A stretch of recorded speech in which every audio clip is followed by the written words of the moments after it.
It's not uncommon that actors are often cast in multiple comic book roles. Ryan Reynolds has played both Green Lantern and Deadpool, sort of, as well as Hannibal King and Nick Cruz Walker. Ray Stevenson, he's played the Punisher, Volstagg, and Firefly, and you've even got the likes of Nicolas Cage playing Ghost Rider and then Big Daddy and then Ghost Rider again, which was probably a worse film, or better?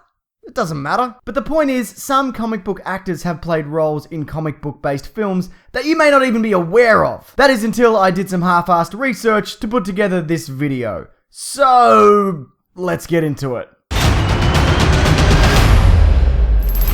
This one's fairly obvious, but apparently something not everyone's aware of. Jon Favreau, director of the first two Iron Man films and that cowboy movie that you were excited for, but then it turned out to be the biggest non-event in cinema history, he plays the character of Happy Hogan in the Iron Man trilogy. Happy Hogan can be defined as this kind of personal assistant slash bodyguard slash driver for Tony Stark, who apparently also has a love for Downton Abbey. But don't we all? I assume. I mean, I've never seen it. It looks like total crap. However, he also played opposite Ben Affleck's Matt Murdock as his partner-in-law, Foggy Nelson. Their law firm of which apparently accepts fish as payment?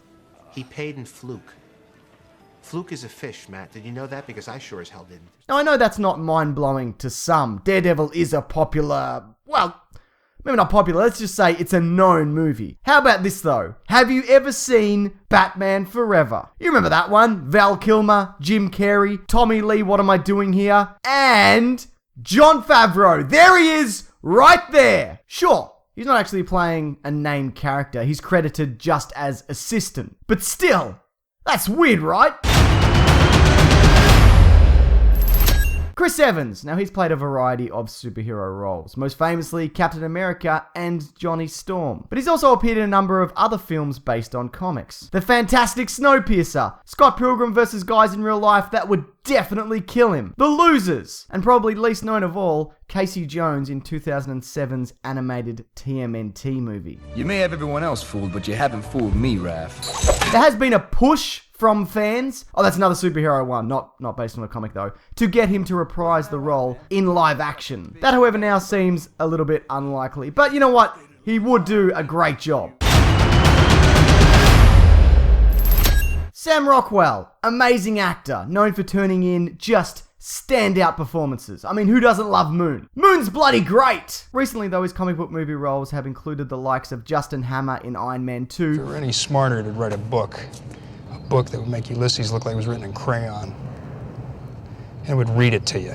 And Doc in But if you go back as far as the year 1990, he appears multiple times in Teenage Mutant Ninja Turtles as Head Thug. Just doing things like offering kids cigarettes and then ratting out the Foot Clan to the police. Check out the East Warehouse over at Ledman Island. Get your answers there. Making him arguably the biggest rat in that film. You're probably familiar with Kevin Nash, especially if you follow wrestling. He's played a multitude of comic book roles, appearing in the Swamp Thing TV series as giant Russian Popeye who gets hit in the face with boiling water in The Punisher. He played Odin in Almighty Thor, not the good one, the one with, Richard Grieco, and the role I most fondly remember him for as Super Shredder in Teenage Mutant Ninja Turtles 2, The Secret of the Ooze. It's a Super Shredder! Remember that? When Shredder, he drank all the mutagen and he grew big? I gotta say, that's pretty powerful stuff if it managed to mutate his armor also. Chris Pratt! You probably know him best by his legal name, Chris Pratt. He of course plays Star-Lord in Guardians of the Galaxy. Who are you? Star-Lord. Who? Star-Lord, man. Legendary outlaw. Forget it. A role director James Gunn insisted he wasn't right for until he read for the part, absolutely nailing it, and then promising to work out like a mad dog in preparation. Little known fact, he also voiced the character of Jake in one episode of The Batman. What do you want? What do you think I want, Jake? This is my room too, you know. This party's by invitation only.